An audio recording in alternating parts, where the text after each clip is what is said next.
ഏതാണ്ട് അരനൂറ്റാണ്ട് കാലമായി നമ്മൾ കെ സച്ചിദാനന്ദന്റെ ശബ്ദം മലയാളത്തിൽ കേൾക്കാൻ തുടങ്ങിയിട്ട്. ഈ കാലയളവിൽ കാലത്തിനും കവിക്കും കവിതയ്ക്കുമെല്ലാം ഒരുപാട് രൂപപരിണാമങ്ങൾ സംഭവിച്ചിട്ടുണ്ട്. പക്ഷെ അപ്പോഴും കവിതാ രചന രാഷ്ട്രീയ പ്രവർത്തനമാണ് എന്നെപ്പോഴും ബോധ്യപ്പെടുത്തി സച്ചിദാനന്ദന്റെ വാക്കും വിചാരവും.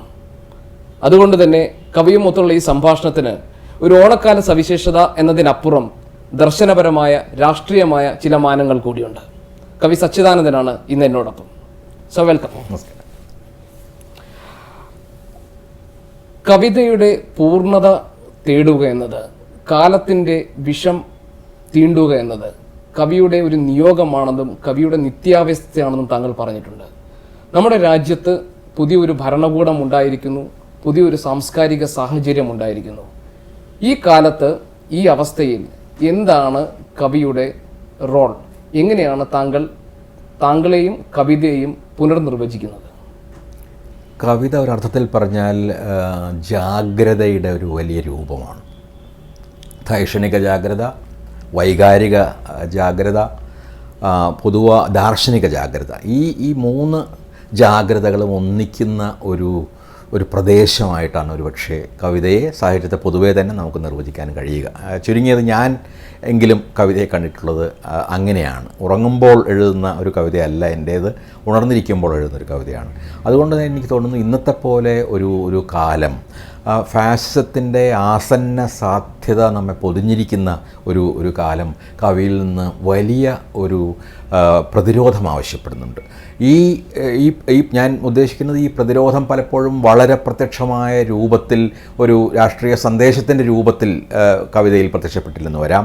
പക്ഷേ ആത്യന്തികമായി സ്വാതന്ത്ര്യ നഷ്ടത്തെക്കുറിച്ചുള്ള ഭയം ഏതൊരു കവിയെയും ജാഗരൂകനാക്കേണ്ടതാണെന്ന് ഞാൻ കരുതുന്നു. കാരണം ആത്മഹത്യയുടെ വക്കിലാണ് ഒരർത്ഥത്തിൽ കവി. സ്വാതന്ത്ര്യം നഷ്ടപ്പെടാൻ പോകുന്ന കവി എന്ന് പറയുന്നത് ആത്മനാശത്തിൻ്റെ വക്കിലാണ്.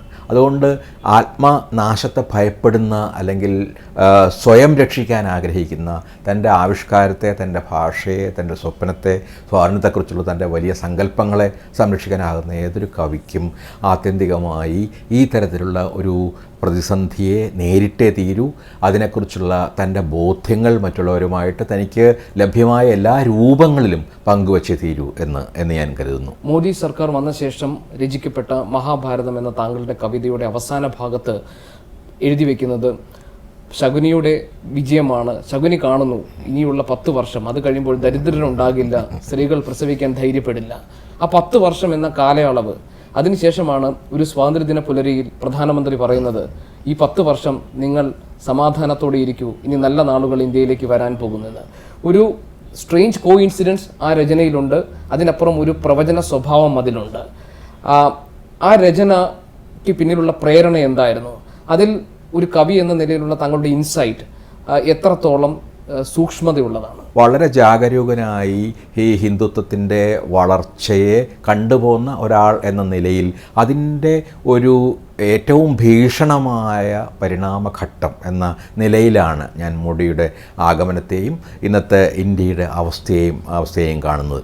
അതുകൊണ്ട് മഹാഭാരതം എഴുതുമ്പോൾ ഞാൻ വർത്തമാനത്തെ മാത്രമല്ല കണ്ടത്, ഞാൻ അതിന് പിറകിലുള്ള ഈ അവസ്ഥയിലേക്ക്, ദാരുണമായ ഈ അവസ്ഥയിലേക്ക് നയിച്ച രാഷ്ട്രീയത്തിൻ്റെ ഭൂതകാലം കണ്ടു. ഒപ്പം തന്നെ ഒരുപക്ഷെ ഈ രാഷ്ട്രീയത്തിൽ നിന്ന് എന്നെങ്കിലും ഒരിക്കൽ നമുക്ക് സ്വയം മോചനം നേടാൻ കഴിയുമെങ്കിൽ അതിന് എത്ര കാലം എടുക്കും എന്നതിനെക്കുറിച്ചുള്ള ഒരു ഭാവിയെക്കുറിച്ചുള്ള ഒരു സങ്കല്പവും എൻ്റെ മനസ്സിൽ ഉദിച്ചു. ഇത് രണ്ടും ചേർന്നാണ് ഈ ഭൂതഭാവികളെ കൂട്ടിച്ചേർക്കുന്നതിന്, ആ ദർശനങ്ങളെ കൂട്ടിച്ചേർക്കുന്നതിന് ഒരുപക്ഷെ ഈ മഹാഭാരതത്തിൻ്റെ, കുരുക്ഷേത്രത്തിൻ്റെയും മഹാഭാരതത്തിൻ്റെയും രൂപകം വളരെ പ്രയോജനകരമാകും എന്ന് എനിക്ക്, അത് പലപ്പോഴും വളരെ ബോധപൂർവമല്ല, പക്ഷേ അത് അങ്ങനെയാണ്. ഒരു കവി എന്നുള്ള നിലയ്ക്ക്, ഒരു ഉൾക്കാഴ്ച എന്ന നിലയിൽ ആ മഹാഭാരതത്തെക്കുറിച്ചുള്ളൊരു അതിൻ്റെ ആ രൂപകം എന്ന നിലയിൽ മഹാഭാരതം പ്രത്യക്ഷപ്പെട്ടു. അതിൻ്റെ ഫലമായിട്ടാണ് ആ കവിത ഉണ്ടാകുന്നത്. അപ്പോൾ അതിൽ അനേകം കാര്യങ്ങൾ പറയുന്നുണ്ട്. ഈ പോയ ഗവൺമെൻറ്റിനെ കുറിച്ചും വന്ന ഗവൺമെൻറ്റിനെ കുറിച്ചുമുള്ള കാര്യങ്ങൾ അതിൽ സൂചനകളായിട്ട് വരുന്നുണ്ട്. രാഷ്ട്രീയത്തെക്കുറിച്ചുള്ള പ്രതീക്ഷ നിറഞ്ഞ സൂചനകളും അതിലുണ്ട്. തീർച്ചയായും എന്തെങ്കിലും ഒരിക്കൽ ജനങ്ങൾ കണ്ണു തുറക്കുമെന്ന പ്രതീക്ഷയില്ലെങ്കിൽ എനിക്ക് തോന്നുന്നു നാം ജീവിച്ചിരിക്കുന്നതിന് തന്നെ അർത്ഥമില്ല എന്നാണ്. നമ്മുടെ ജീവിതം അർത്ഥവത്താകുന്നത് എന്തെങ്കിലും ഒരിക്കൽ ഈ ഇരുട്ടിൽ നിന്ന് നാം രക്ഷപ്പെടുമെന്നും എന്തെങ്കിലും ഒരിക്കൽ നമ്മുടെ ജനങ്ങൾ സത്യം തിരിച്ചറിയുമെന്നുമുള്ള പ്രതീക്ഷയിലാണ്. ജനങ്ങൾ വളരെയധികം പെട്ടെന്ന് വഞ്ചിക്കപ്പെടാവുന്നവരാണ്. അത് ഹിറ്റ്ലറിനെന്ന പോലെ മോഡിക്കും അറിയാം. ഹിറ്റ്ലർ പറഞ്ഞിട്ടുണ്ട്, സ്ത്രീകളെക്കുറിച്ചുള്ള ഒരു പരിഹാസവും അല്ലെങ്കിൽ പുച്ഛവും കൂടി അതിലുണ്ട്. അതുകൊണ്ട് ഞാൻ അത് ഉദ്ധരിക്കുക പോലുമില്ല. പക്ഷേ സ്ത്രീകളെ പോലെയാണ് ജനത, ശക്തന്മാർ വരുമ്പോൾ അവർക്ക് കീഴടങ്ങി കൊടുക്കും എന്ന് ജനതയെക്കുറിച്ച് ഹിറ്റ്ലർ പറയുന്നുണ്ട്. അതേപോലത്തെ ഒരു കാഴ്ചപ്പാട് മോഡിക്കും അല്ലെങ്കിൽ എല്ലാ ഫാസിസ്റ്റുകൾക്കും ഉണ്ട്. കാരണം എല്ലാ ഫാസിസ്റ്റുകളും പാട്രിയാർക്കുകൾ അല്ലെങ്കിൽ പുരുഷ മേധാവികൾ കൂടിയാണ്. അപ്പോൾ ആ ഒരു കാഴ്ചപ്പാടിലാണ് ഇന്ത്യൻ ജനതയെ മോഡിയും കാണുന്നത്. തന്നെ പോലുള്ള ശക്തി, അദ്ദേഹത്തിൻ്റെ ഏറ്റവും പ്രധാനപ്പെട്ട സന്ദേശം ശക്തിയുടേതാണ്. അത് അദ്ദേഹത്തിൻ്റെ ശരീരഭാഷയുടെ സവിശേഷത, അദ്ദേഹം ഉപയോഗിക്കുന്ന വാക്കുകളുടെ ആ തരത്തിലുള്ള ഭാഷയുടെ സവിശേഷത ഒക്കെ തന്നെ ഈ ശക്തിയിലുള്ള ഊന്നലാണ്. അപ്പോൾ അതുകൊണ്ട് തന്നെ ഈ ശക്തി കൊണ്ട് ജനങ്ങളെ ആകർഷിക്കാൻ കഴിയുമെന്നും അവരെ വളരെ കാലം അടിമകളാക്കി ഇരുട്ടിൽ തൻ്റെ യഥാർത്ഥമായ പ്രോജക്റ്റിനെ, പദ്ധതിയെ മറച്ചു വയ്ക്കുന്ന ഇരുട്ടിൽ നിർത്താൻ കഴിയുമെന്നും മോഡിയെപ്പോലെ ഒരാൾ സ്വാഭാവികമായും പ്രതീക്ഷിക്കുന്നുണ്ട്. അതുകൊണ്ട് ആ ഒരു അവസ്ഥയിൽ നിന്ന് ജനങ്ങൾ പുറത്തു വരുന്നതിന്, അവർ സത്യം തിരിച്ചറിയുന്നതിന് എടുക്കാവുന്ന ഒരു മിനിമം കാലം എന്ന നിലയിലാണ് ഞാൻ ഈ ഒരു പതിറ്റാണ്ടിനെ കുറിച്ചൊരു ദശാബ്ദത്തെക്കുറിച്ച് പറയുന്നത്. ഈ കഴിഞ്ഞ വർഷങ്ങളിലെല്ലാം താങ്കൾ പറഞ്ഞതുപോലെ മനുഷ്യാവകാശങ്ങൾക്ക് വേണ്ടി, സ്വാതന്ത്ര്യത്തിന് വേണ്ടി, അല്ലെങ്കിൽ ഹിന്ദുത്വത്തിന് എതിരായി ശബ്ദിക്കാൻ, രചനകൾ നടത്താൻ സച്ചിദാനന്ദൻ ബോധപൂർവം തന്നെ ശ്രമിച്ചിട്ടുണ്ട്, സാധിച്ചിട്ടുണ്ട്. അതോടൊപ്പം തന്നെ ഈ കാലത്തെ അതിജീവിക്കുന്ന, അല്ലെങ്കിൽ ഈ ആസുരതയെ അതിജീവിക്കുന്ന ഒരു പുതു രാഷ്ട്രീയം ഉണർന്നു വരാനുള്ള സാധ്യത താങ്കൾ കാണുന്നുമുണ്ട്. അതുകൊണ്ടാണ് അറബ് വസന്തത്തിന് ശേഷം ഒരു ജനസഞ്ചയം ഉയർത്തുന്ന ഒരു ജൈവ രാഷ്ട്രീയ തരംഗം നമ്മുടെ തീരത്തേക്കും വന്നണയും എന്നൊരു പ്രതീക്ഷ താങ്കൾക്കുള്ളത്. ഇതിൻ്റെ രാഷ്ട്രീയ സ്വഭാവം എന്താണ്? ഇതിനു മുൻപ് അഭിമുഖങ്ങളിൽ ശ്രീ സച്ചിദാനന്ദൻ പറഞ്ഞിട്ടുള്ളത്, ഡൽഹിയിൽ നമ്മൾ കണ്ടത്, ഡൽഹിയിൽ ഒരു പെൺകുട്ടി പീഡിപ്പിക്കപ്പെട്ടപ്പോൾ അതിനെതിരെ ഉയർന്നൊരു ജനവികാരം ഇതിൻ്റെ സൂചനകളായിട്ടാണ് താങ്കൾ കണ്ടത്. ഇതിനൊരു രാഷ്ട്രീയ സ്വഭാവം രൂപപ്പെടാനുള്ള സാധ്യതയുണ്ടോ? അങ്ങനെ ഉണ്ടെങ്കിൽ അതിനുശേഷം ഇത്തരം വികാരങ്ങളെ രാഷ്ട്രീയമായി ഉപയോഗപ്പെടുത്തിയ ആം ആദ്മി പോലെയുള്ള സംഘടനകൾ ശരിക്കും വേരുറക്കേണ്ടതായിരുന്നില്ലേ? അത് സംഭവിച്ചതുമില്ല. തീർച്ചയായിട്ടും ഡൽഹിയിൽ നടന്ന അഴിമതിക്കെതിരായിട്ടുള്ള സമരവും അതേപോലെ തന്നെ ആൺമേധാവിത്വത്തിനും പുരുഷാക്രമത്തിനും എതിരായിട്ടുള്ള സമരവും, ഇത് രണ്ടും വളരെ പ്രധാനമാണ് എന്ന് ഞാൻ വിചാരിക്കുന്നു. ഒരുപക്ഷെ അതിൽ നിന്ന് ഉടലെടുത്ത പ്രസ്ഥാനങ്ങൾ പൂർണ്ണമായും അതിൻ്റെ ഊർജ്ജം ഉൾക്കൊണ്ടുവെന്നോ അത് ചിരകാലം നിൽക്കുമെന്നോ എനിക്ക് പറയാനാവില്ല. അറബ് വസന്തത്തെക്കുറിച്ച് പോലും ആലോചിക്കുമ്പോൾ എനിക്ക് ഓർമ്മ വരുന്നത് ടോണി ചക്കർ എന്ന അദ്ദേഹം വലിയ വാസ്തുശില്പിയാണ്, വലിയ ചിന്തകനുമാണ്. അദ്ദേഹം പറഞ്ഞൊരു കാര്യമുണ്ട്, ഒരു ആകാശത്തിൻ്റെ ഒരു കീറിലൂടെ ഭാവിയുടെ ഒരു പ്രകാശത്തിൻ്റെ സൂചന കാണും പോലെയായിരുന്നു അത് എന്നാണ്. വാസ്തവത്തിൽ ഈ ഡൽഹിയിൽ സമരങ്ങളിൽ ഞാനും കണ്ടത് അത്തരത്തിലുള്ള ഒരുപക്ഷെ ആസന്നമല്ലാത്ത ഒരു ഭാവിയുടെ സൂചനയാണ്. അത് ആകാശത്തിൻ്റെ കീറിലൂടെ കാണുന്ന ഭാവിയുടെ ഒരു തുണ്ട് അല്ലെങ്കിൽ ഭാവിയുടെ ഒരു തിളക്കം, ആ തരത്തിലേ അതിനെ കാണുന്നുള്ളൂ. അല്ലാതെ അത് സംഭവിച്ചു കഴിഞ്ഞു എന്നല്ല. പക്ഷേ സാധ്യമാണ്. ജനങ്ങൾക്ക് ഉണരാൻ കഴിയും, ജനങ്ങൾക്ക് പ്രതിരോധിക്കാൻ കഴിയും, ജനങ്ങൾക്ക് മറ്റ് വ്യത്യാസങ്ങളെല്ലാം മറന്നുകൊണ്ട് ഒരു ജനത എന്ന നിലയിൽ ഒന്നിച്ചു നിൽക്കാനും ഒരു പൊതുശത്രുവിന് അല്ലെങ്കിൽ പൊതുശത്രുവായ ഒരു ആശയത്തിന് എതിരായി പ്രവർത്തിക്കാനും കഴിയുമെന്നുള്ള ആ പ്രത്യാശ നിശ്ചയമായും എനിക്ക് ഉണ്ട്.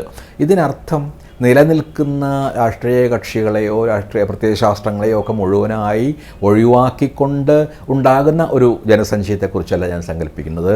നേരെ മറിച്ച് അവയെ എല്ലാം ഉൾക്കൊള്ളാൻ കഴിയുന്ന, അതേസമയം അവയ്ക്കപ്പുറം പോകുന്ന, അതിൽ പങ്കെടുക്കുന്ന ഓരോ വ്യക്തിയും തൻ്റേതായ കാരണങ്ങളാൽ ആയിരിക്കും അതിൽ പങ്കെടുക്കുന്നത്, എങ്കിൽ പോലും ഒരേ ലക്ഷ്യത്തിന് വേണ്ടി പ്രവർത്തിക്കുന്ന ഒരു സന്ദർഭം.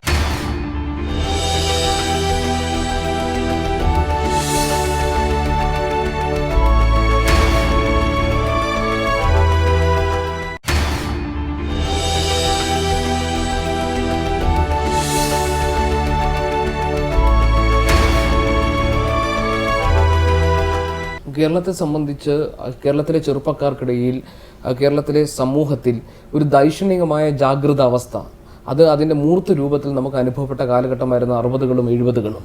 അടിയന്തരാവസ്ഥ കാലത്ത് ഉണ്ടായിരുന്ന ആ ഒരു ജാഗ്രത അവസ്ഥ സ്വാഭാവികമായും ഒരു നവ ഇടതുപക്ഷ മനോഭാവവുമായി കണ്ണിചേർക്കപ്പെട്ടിരുന്നു.